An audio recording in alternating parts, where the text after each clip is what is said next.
Bonjour, aujourd'hui nous allons parler des anticoagulants et de la vitamine K. Les anticoagulants, ce sont les médicaments que votre médecin vous a prescrits, qui sont soit du Coumadin, du Taro-Warfarine, du Syntron, qui vous auraient été prescrits soit parce que vous avez eu un problème cardiovasculaire, soit parce que vous avez fait une phlébite ou que vous auriez fait un problème d'embolie pulmonaire. Évidemment, vous aurez à prendre ces médicaments tant et aussi longtemps que votre médecin vous le souscrira. Cependant, il faut faire attention à l'alimentation de façon à stabiliser les temps de coagulation.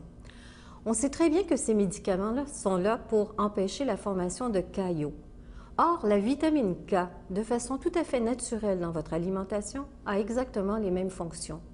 Donc, il faudra contrôler son apport de vitamine K de façon à ne ni augmenter le temps de coagulation, ni le diminuer non plus. Pour ce faire, il faut penser que malheureusement, plusieurs personnes me disent qu'elles ne mangent plus aucun légume vert, ce qui est un gros tort pour couvrir ses besoins en fer et en acide folique.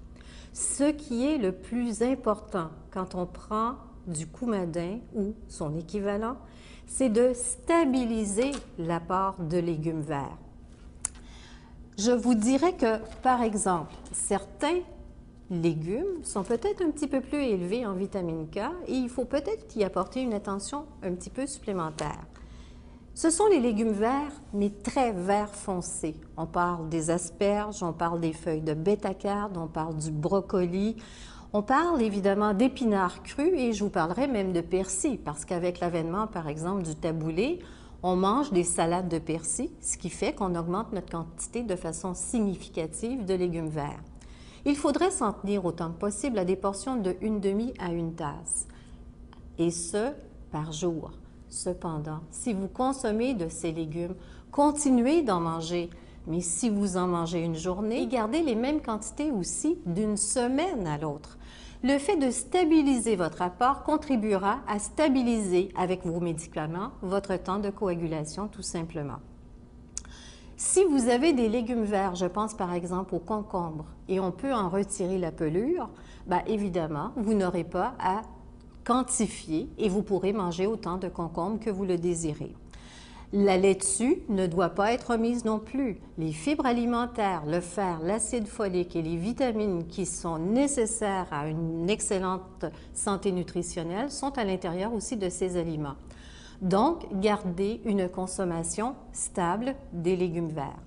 Certains aliments pourraient peut-être être modifiés. Je pense par exemple à l'utilisation d'huile de soya qui contient peut-être un peu plus de vitamine K ainsi que l'huile de canola.